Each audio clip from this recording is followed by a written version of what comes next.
Assalamualaikum and what's up guys, hope so you all are doing good. So guys, if you haven't subscribed my channel, do subscribe it, and please do share it with all your friends and fellows so it might help them as well. So guys, please do subscribe and like and share as well. Okay, let's start with today's topic, that is dermatitis herpetiformis. ठीक है, अब dermatitis herpetiformis क्या है? Basically it is an autoimmune disease और इसमें blisters बनते हैं. ठीक है, मोस्टली ये मेल्स को ज़्यादा अफेक्ट करता है एज़ कम्पेयर टू फीमेल्स. ठीक है, so it is affecting males more than females. ठीक है, एंड स्ट्रॉन्ग एसोसिएशन होता है इस डिज़ीज़ का विद सीलिएक डिजीज़. ठीक है, सो मतलब जो पेशेंट्स ऑलरेडी सीलिएक डिजीज़ से सफ़र कर रहे होते हैं उनमें डेमेटाइटिस हेपेटिफॉर्मिस देखा गया है. ठीक है, सो ये एमसीक्यू भी आता होता है. ठीक है, अच्छा, फिर इसकी पैथोजेनेसिस क्या है कि इसमें हमारे पास एंटीजन जो है दैट इज़ ग्लाइडिन एंड एंटीबॉडी जो है वो IgA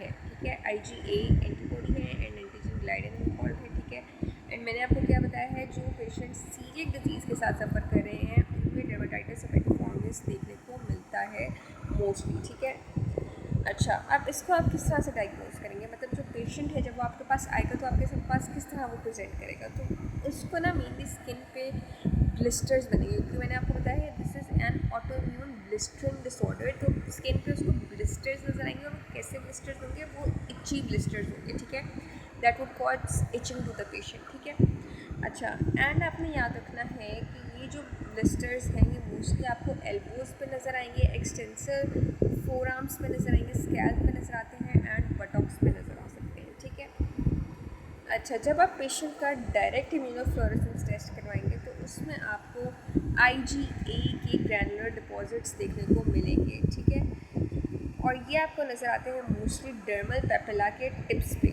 ठीक है, नेक्स्ट, जब आप स्किन बायोप्सी करवाएंगे पेशेंट की तो आपको क्या नज़र आएगा कि ब्लिस्टर्स जो हैं they are basically present in sub epidermal layer. ठीक है, इसके अलावा आपको जो डर्मल पेपिला हैं उनके अंदर न्यूट्रोफिल माइक्रो एब्सेसिस भी देखने को मिलेंगे.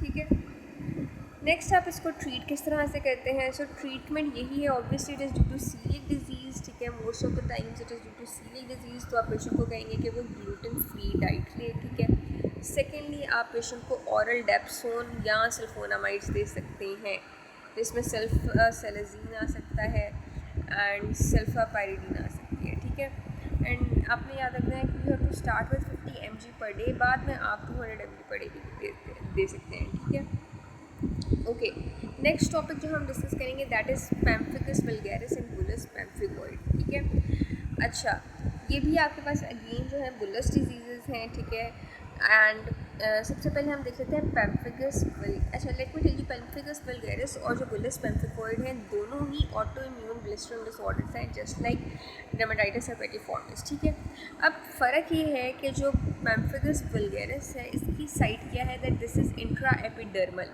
जबकि bullous pemphigoid is present in the basement membrane. ठीक है, नेक्स्ट आपने याद रखना है कि जो पैम्फिगस वल्गैरिस है वहाँ पे आपके पास म्यूकोजल मेम्ब्रेन की इन्वॉल्वमेंट होती है, इट इज़ कॉमनली सीन. ठीक है, जबकि बुलस पैम्फिगॉइड में रेयरली म्यूकोस मेम्ब्रेन जो है इट इज़ इन्वॉल्व. ठीक है, दूसरा जो पैम्फिगस वल्गैरिस है it affects the age group of 20 to 60 years, मतलब जो यंग एडल्ट्स होते हैं. ठीक है, वेयर एज जो बुलस पैम्फिगॉइड है ये ओल्डर एज वाले लोगों को अफेक्ट करता है जो कि ग्रेटर देन 60 ईयर्स के होते हैं. ठीक है, फिर मोर्टेलिटी रेट जो है that is high in pemphigus vulgaris. ठीक है, ये बिल्कुल ऐसे ही पेशेंट आपके पास प्रेजेंट करता है जैसे एक बर्न का पेशेंट जो है ना वो प्रेजेंट करता है ना किसी भी डिपार्टमेंट में, वैसे ही आपके पास जो पैम्फिगस वल्गैरिस का पेशेंट है वो प्रेजेंट करता है, इसीलिए इनकी मोर्टेलिटी बहुत ज़्यादा होती है. ठीक है, फिर जो आपके पास बुलस पैम्फिगॉइड है इसकी mortality as compare to pemphigus vulgaris is लो.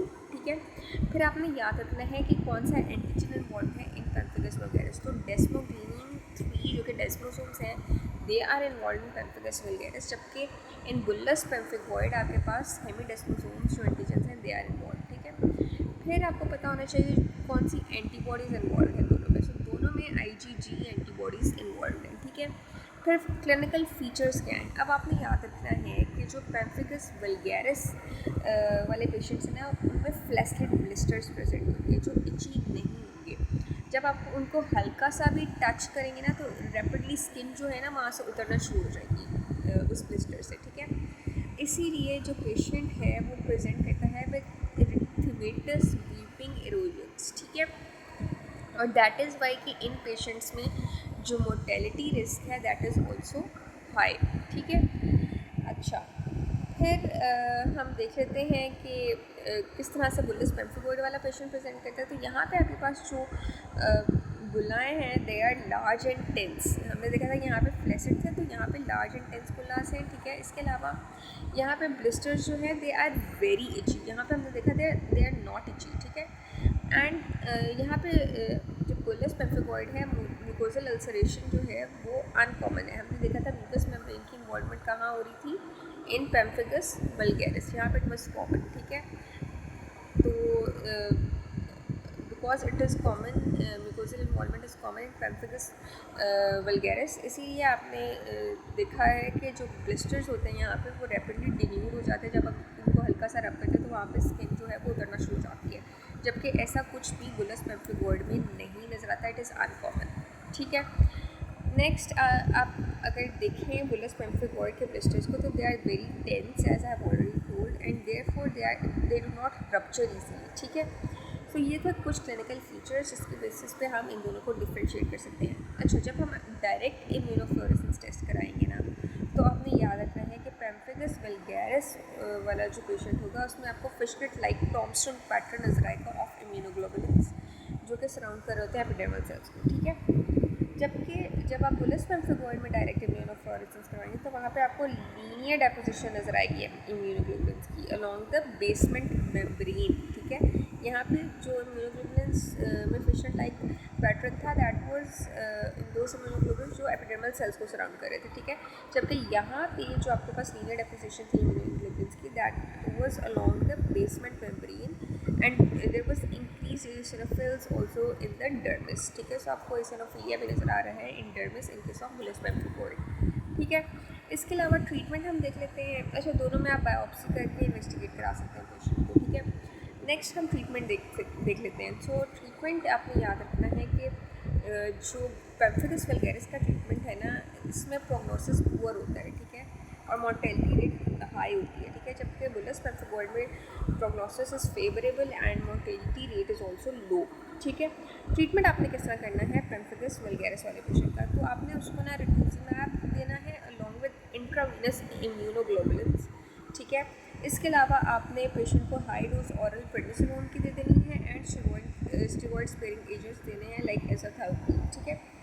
और बुलिस पेम्फिगोइड वाले जो पेशेंट है उसमें बस आपने ये जो यहाँ पे रिटुजिमैब और इंट्रावीनस इम्यूनोग्लोबुलिन्स है ना ये नहीं देनी, ठीक है, बल्कि इसकी जगह आपने जो हाई डोज ऑरल प्रेडिनिसोलोन जैसे आपने पेम्फिगस वल्गैरिस में दिया था वैसे ही दे देना है एंड स्टेरॉइड स्पेयरिंग जो एजेंट्स हैं यहाँ पे भी आपने दे देने हैं जिसमें आपके पास एज़ाथाइरोक्सीन आ जाता है, ठीक है।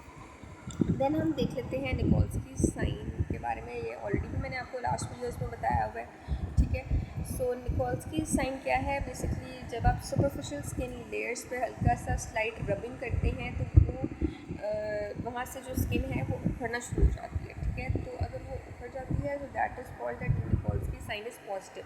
सो Nikolsky sign is positive in case of pemphigus vulgaris, ठीक है, and it is negative in case of bullous pemphigoid, ठीक है। इसके अलावा और किन किन